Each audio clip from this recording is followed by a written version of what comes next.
Boa tarde, irmãs. Então, foi me pedido para fazer um devocional sobre oração. Já que o nosso retiro vai ser sobre oração, eu queria falar com vocês um pouquinho sobre os nossos desafios de oração. Em março, nós lançamos o primeiro desafio, em abril, o segundo, em maio, o terceiro, e já estamos no quarto desafio de oração. E cada um tem um tema diferente.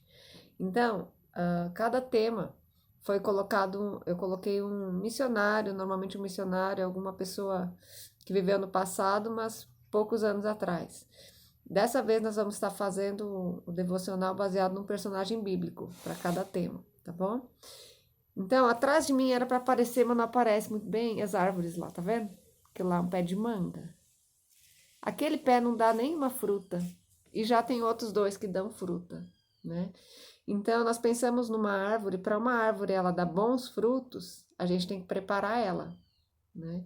E a preparação de uma árvore para ela dar bons frutos envolve muito água, envolve adubo, né? Uma boa preparação para que quando chega a época de dar fruto, ela esteja frutificando, né? Que é para o que uma árvore de um pé de fruta serve, né? Mas essa preparação ela não adianta vir na hora que tá, por exemplo, mês de dezembro. Dezembro, janeiro é época de colher manga. Não adianta dezembro, janeiro, que é época de colher, eu começar a preparar ela para ela dar fruto. Aí não adianta mais, né? Ela tem que se preparar antes, fazer essa preparação antes para que ela dê o fruto na época certa.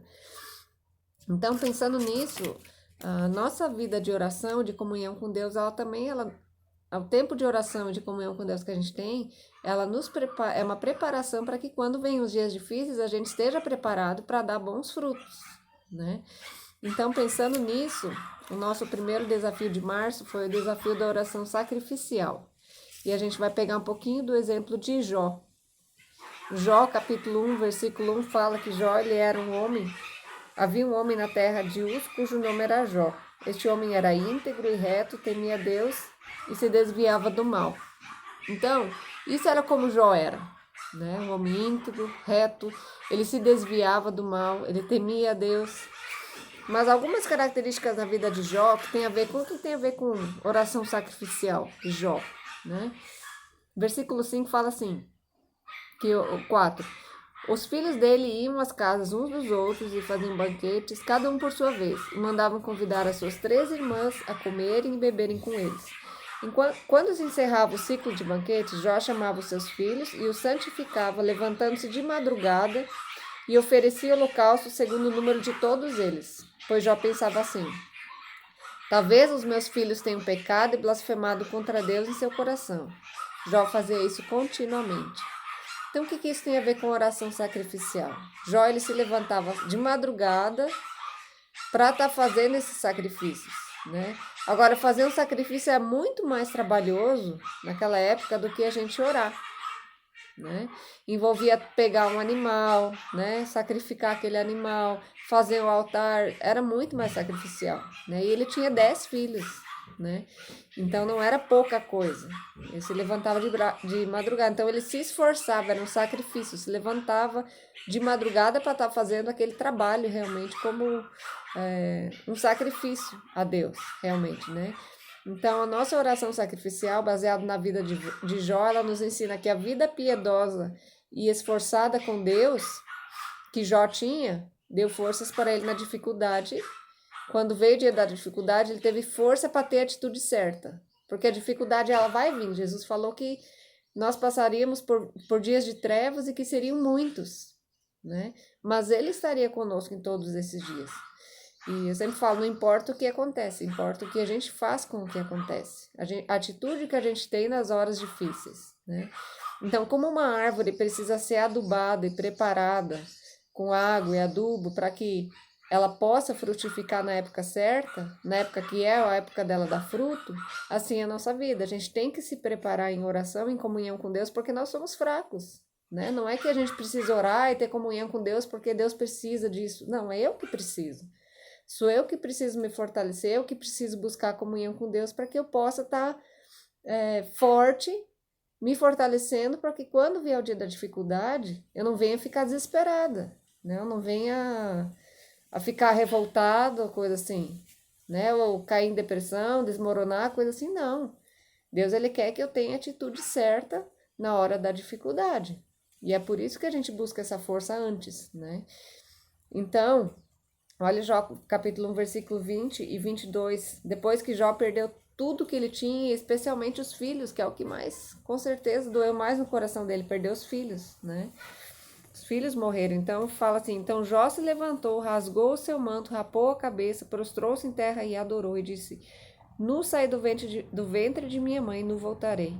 O Senhor o Deus, e o Senhor o deu e o Senhor o tomou. Bendito seja o nome do Senhor. Em tudo isso Jó não pecou, nem atribuiu a Deus falta alguma. Então, ele deu o fruto bom quando veio a dificuldade. Mas isso não vem de uma hora para outra. Não é naquele dia da dificuldade que eu vou buscar a Deus, desesperado, né? Não, ele teve uma preparação antes, né? A vida de oração e de comunhão que ele teve antes preparou ele para ter a atitude certa no dia da dificuldade. E isso foi um testemunho, né? Que ficou gravado para a gente até hoje.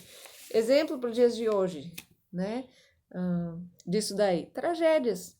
Todos nós estamos sujeitos a tragédias na nossa vida, na nossa família, e como que a gente vai lidar com isso daí, né?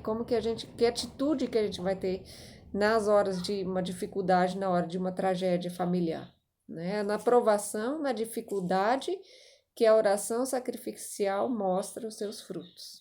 Não é quando tudo está tranquilo que você vai ver o fruto do seu tempo que você teve com Deus, né? Do tempo que você buscou a Deus, do tempo que você buscou em oração, em comunhão com Deus. É na hora da dificuldade que aquilo ali vai estar dando fruto, né?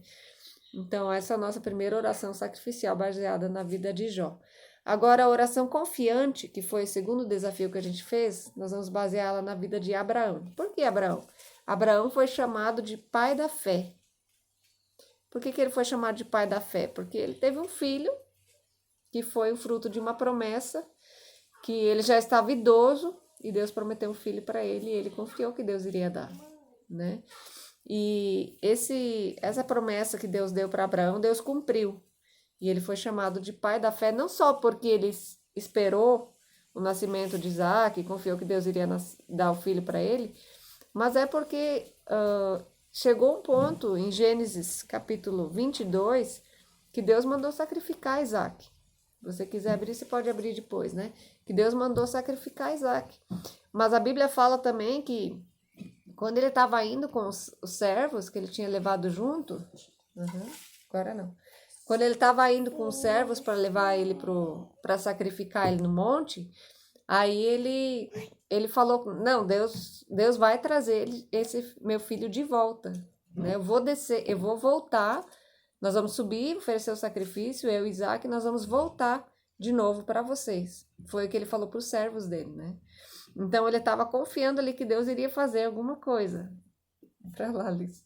Deus iria trazer Isaac de volta à vida. Eu não sei exatamente, nem ele sabia como que Deus iria fazer, mas com certeza ele sabia que ele iria ter Isaac de volta, porque era através de Isaac que viria a descendência dele. Então por isso ele foi chamado de pai da fé.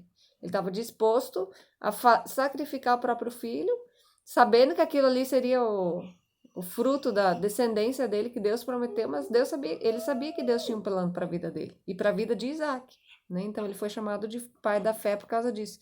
E a oração confiante tem a ver com fé, né? Tem a ver com orar com fé. Então, o exemplo para hoje, né, da oração confiante, a vida de Abraão. Por exemplo, nos tempos que a gente tá passando, perdeu o emprego, perdeu o serviço, tem acontecido com muitas pessoas, né? Agora, qual foi a promessa? Quando a gente fez o desafio da oração confiante, a gente pensou em algumas promessas que Deus deu na palavra dele. Uma das promessas é que Mateus 6,33, né? Buscar em primeiro lugar o reino de Deus e a sua justiça, e todas as coisas vos serão acrescentadas. Aquele todas as coisas, estava falando sobre vestimenta, sobre alimentação, né? O básico Deus não iria deixar faltar, o que Deus prometeu se a gente colocar ele em primeiro lugar na nossa vida.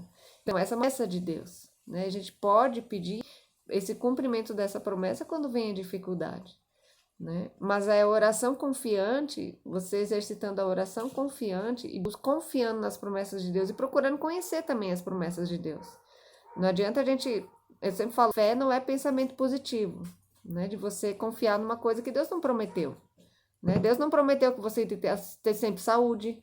Deus não prometeu que não queria morrer ninguém na sua família. Deus não prometeu que você não iria perder a sua vida. Deus não prometeu que não iria passar dificuldade, que seu marido não iria perder o serviço. Nada disso, né? Mas Deus prometeu que Ele estaria conosco todos os dias. Ele nos prometeu que não faltaria o necessário para a gente sobreviver, né? Que é a comida, a vestimenta. Isso daí Deus faz com os lírios do campo e Deus vai fazer com a gente, né? Deus faz com os passarinhos, vai fazer com a gente. Não vai faltar isso daí. Essa é a promessa de Deus. Então, sobre a oração confiante, é na provação, na dificuldade que a oração confiante mostra os seus frutos. Sempre lembrando, para que na hora da dificuldade a gente possa colher, Deus possa ver em nós bons frutos, não é no dia da dificuldade que é começar a buscar. Isso é um preparo.